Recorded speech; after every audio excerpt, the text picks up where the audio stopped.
राजकुमारों का विवाह। दान आदि से निवृत्त होकर महाराज दशरथ मिथिलेश के राजभवन में जाने की तैयारी करने लगे।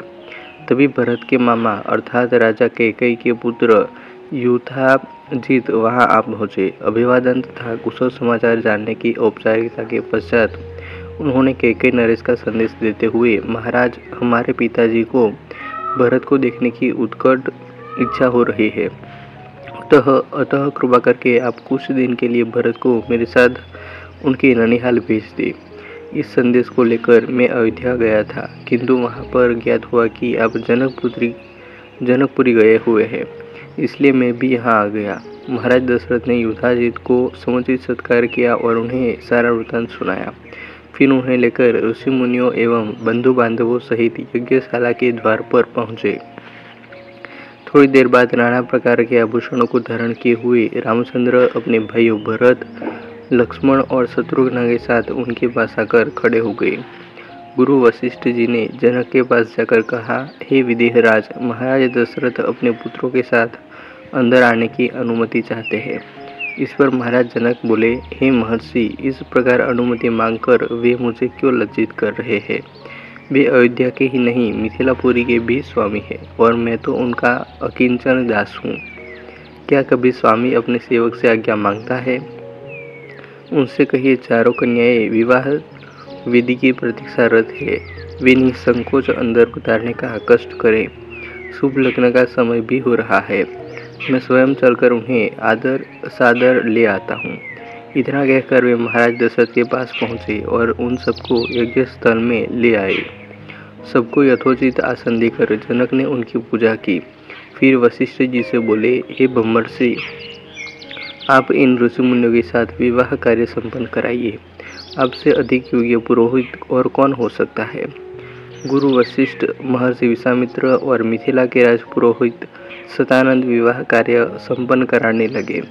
सबने पहले वैदिक विधि के अनुसार विवाह के लिए विधि का निर्माण कराया गया।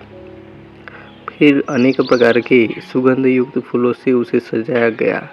कुछ दूरी पर चारों ओर गमले सजाए गए, जिनमें चित्त को प्रसन्न करने वाले सुगंधित रंग बिरंगे फूल लगे हुए थे।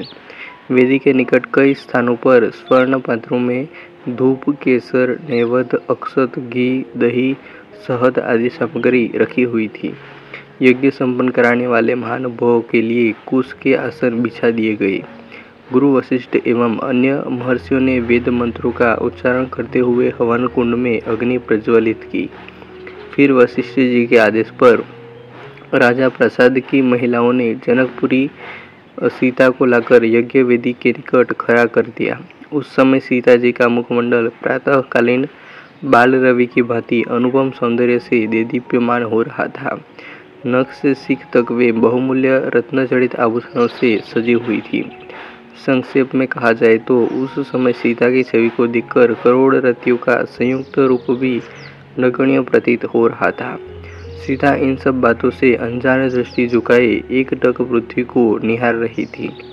महाराज जनक अपनी लाडले पुत्री सीता को श्री रामचंद्र के निकट खड़ा करके विनीत स्वर में बोले, हे रघुकुल तिलक रामचंद्र, मैं अपनी पुत्री सीता का हाथ आपके सशक्त हाथों में सौंपते हुए यह कामना करता हूँ कि मेरी पुत्री आपकी अर्धांगिनी होकर सदैव छाया की भांति आपका अनुसरण करती रहे।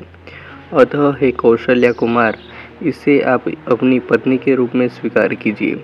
आज से यह आपके सुख दुख की संगिनी हुई।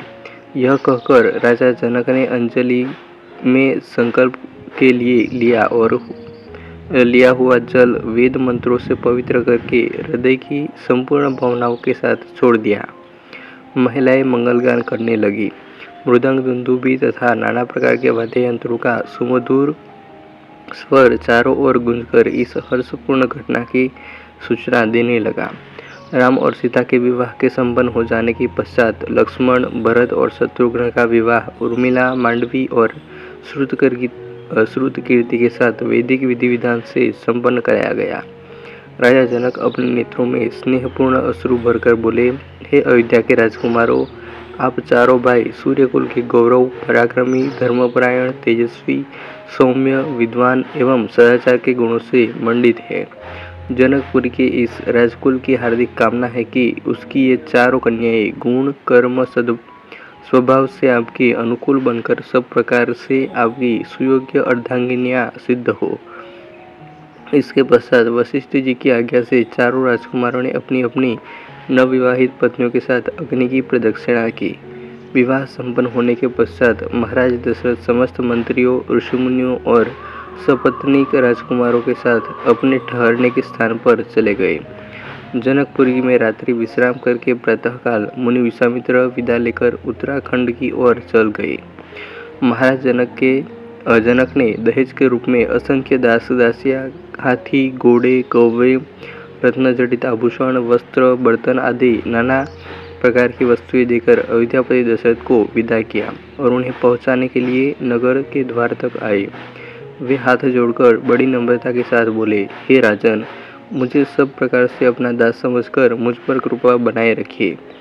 मैं एक बार फिर आभारपूर्वक कहना चाहता हूँ कि आपने मेरे कुल के साथ संबंध स्थापित करके मुझे गौरवान्वित किया है।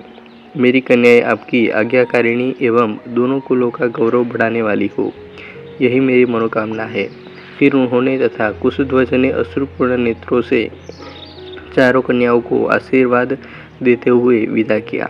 कहानी अच्छी लगी हो तो ऐसे ही और कहानियों के लिए वीडियो को लाइक, कमेंट और शेयर कर दीजिएगा और चैनल को अभी तक सब्सक्राइब नहीं किया हो तो सब्सक्राइब कर लेना।